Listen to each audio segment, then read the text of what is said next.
Γεια σας, είμαι ο Στέφανος Κωνσταντινίδης και θα μιλήσω για το mastering που έκανα για τη νέα κυκλοφορία της Teranga Beat Mars Sec Vagabond.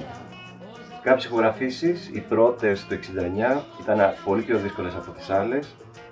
Ήθελε παραπάνω δουλειά στην αποκατάσταση, να φύγουν θόρυβοι, ένιωθα ότι βγάζω το υλικό μέσα από θάμνους και σκουπίδια. Ήταν σαν να κάνει συντήρηση αρχαιοτήτων, είναι ένα πολύ δύσκολο πράγμα.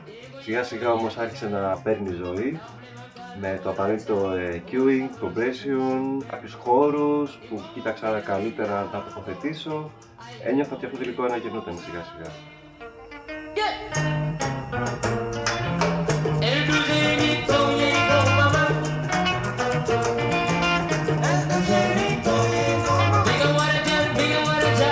Μέσα από τη διαδικασία του mastering άφησα την φαντασία μου ελεύθερη και ένιωθα σαν να είμαι μέσα στο στούντιο με τους μουσικούς μαζί, προσπαθώντας να τους βάλω αριστερά, δεξιά μου, πίσω μου, μπροστά, ώστε να δώσω πιο πολύ χώρο σε αυτήν την παλιά ηχογράφηση.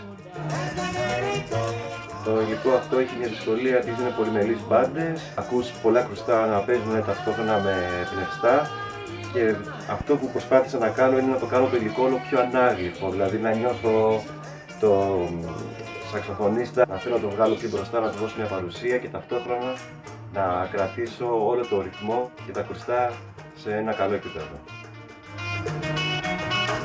Το δύσκολο εκτός από την αποκατάσταση του υλικού ήταν ότι ταυτόχρονα ήθελα να αποδώσω και τη live αίσθηση της μπάντας ότι είναι εκεί πέρα και παίζει, γιατί αυτοί δεν είχαν ηχογραφήσει σε κανάλια ένας-ένας όπως γίνεται στη σύγχρονη εποχή, είχαν γράψει όλοι μαζί. Αυτό είχε χαθεί τώρα μέσα από το φύσιμα και την ταινία που ήταν αρκετά κατεστραμμένη και θα έπρεπε μετά την αποκατάσταση να αποδώσω όλη αυτή τη ζωντάνια της live ηχογράφησης. Αυτό πιστεύω ότι μετέρθει, η μουσική έχει μια ζωντάνια και όλο το υλικό πιστεύω ότι ο ακροατής θα το απολαύσει.